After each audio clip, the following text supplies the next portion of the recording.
Bonjour, merci, dass der Astrid Lulling TV am Kanal guckt.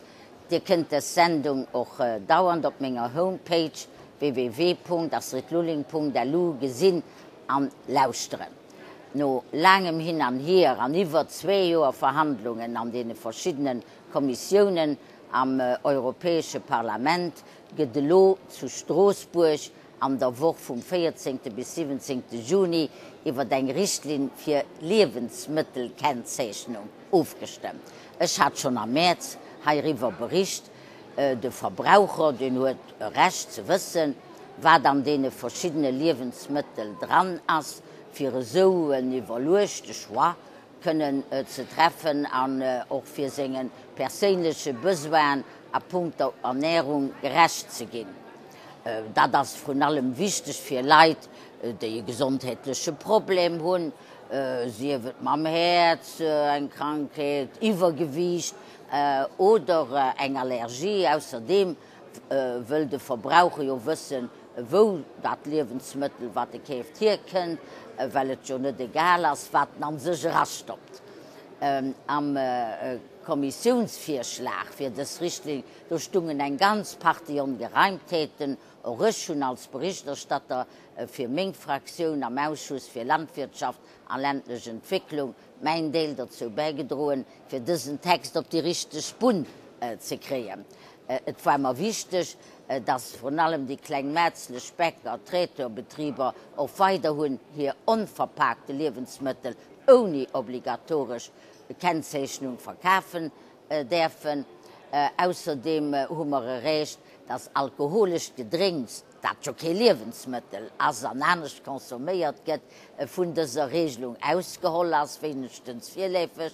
Ich bin noch ganz glücklich, dass wir Imitationen von Käse zum Beispiel, sogenannte Analogkäse, dass die musste gekennzeichnet gehen, für das die fragile Milchmarkt nicht noch mehr an die Krise gerät, an den Verbraucher aufweist, was dann ob seiner Pizza schmilzt. Wir haben doch fertig gebracht, dass die berühmten Ampelkennzeichnung, die besonders von Engländern und auch von großen Lebensmittelverarbeitern gefordert wird, vom Tischers, durch so Kennzeichnungen gibt der Verbraucher nicht mehr an dir gefordert gehen, und sogar falsch informiert gehen, ein Cola Light, wie mit diesem System grün gezeichnet, an den Olivenöl zum Beispiel rot. Die Tomaten, die kruten mal glücklicherweise eliminiert. Außerdem wird diese Kennzeichnung zu viel mittelstandsfeindlich gewesen. Dann hätten nicht den großen Verarbeiter gedient. Bei mir am Studio als haut meine Kollegin Renate Sommer von der deutschen CDU aus Nordrhein-Westfalen. Sie ist Doktor für Agrarwissenschaften und hat sich mit bald 2000 Änderungsanträgen für Ihren Rapport müssen rumklappen. Guten Tag, Renate, vielen Dank, dass du bereit warst, mit mir zu informieren über dieses Thema Lebensmittelkennzeichnung, das wir ja nächste Woche in Straßburg auf der Tagesordnung haben. Hier ist dein Bericht sehr umfangreich und ich glaube, es wäre gut, wenn wir unseren Kollegen und unseren Zuschauern sagen würden, was denn jetzt wirklich gut ist für die Verbraucher und was wir nicht wollen. Ich habe schon gesagt, dass du mit über 2000 Anträgen zu tun hast. Es bleiben noch 249 Änderungsanträge zu deinem Vorschlag, den wir in Straßburg abstimmen müssen. Was hältst du denn jetzt von dem, was du erreicht hast? Was ist gut? Und glaubst du auch, dass wir noch zum Beispiel in den Vereinigten Staaten, muss ich noch sagen, ist es ja so, dass da das Problem der Fettleibigkeit viel größer ist. Und die haben viel strengere Bestimmungen über Kennzeichnung. Das hilft also nicht immer. Das ist richtig. Es hilft nicht, wenn man immer mehr auf Lebensmittel draufschreibt. Dadurch werden die Leute auch nicht dünner. Wir müssen erreichen, dass die Menschen Lebensmittelkennzeichnung lesen.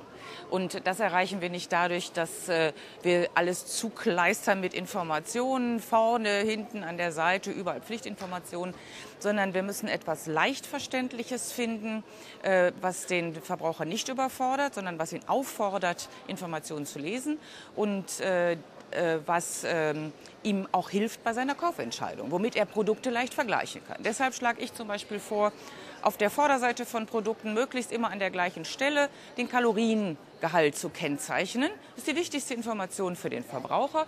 Und das immer pro 100 Gramm oder 100 Milliliter, damit man die verschiedenen Verpackungsgrößen vergleichen kann. Das ist also schon Joghurtbecher zum Beispiel. Hast du in jeder Größe, die du dir vorstellen kannst. Und wenn du heute liest, ja, so und so viel Kalorien, aber die Verpackungsgrößen sind unterschiedlich, du musst viel rechnen, um das schlankeste Joghurt zu finden. Rechenschieber Richtig, genau. In den Laden gehen. Das wollen wir vereinheitlichen, damit man auf einen Blick das sieht. Und dann, woher die Kalorien kommen, wer sich dafür noch weiter interessiert, ob die jetzt aus dem Fett kommen oder aus dem Zucker, das findet er in einer Nährwerttabelle. Die ist jetzt schon auf vielen Produkten freiwillig aufgedruckt, wird in Zukunft auf allen Produkten sein. Da kann er genau nachlesen, kommt es aus dem Fett, aus dem Zucker oder was ist sonst noch drin, Salz zum Beispiel. Ja, wir haben aber jetzt die Ampelkennzeichen, die ist weg in deinem Bericht. Ja. Hast du Angst, dass sie wiederkommt im Plenum? Ja, ich bin nicht das Orakel von Delphi. Man kann nie wissen, wie die Kollegen entscheiden. Die Meinungen gehen auseinander dazu. Unsere Fraktion, die Christdemokraten, sind gegen die Ampelkennzeichnung, aber es sind auch viele Konservative dagegen, viele Liberale dagegen. Ich hoffe, dass wir die Streichung, die wir erreicht haben, das war ja beantragt, halten können. Ja, ja. Und dann wollen wir aber auch noch ein Wort sagen. Die Kommission hatte ja diesen Unsinn der Nährwertprofile vorgeschlagen. Die sind auch weg. Ja. Wir haben auch die Nährwertprofile gestrichen. Nährwertprofile, das sind Schwellenwerte für den Gehalt an Zucker, Salz und Fett in Lebensmitteln.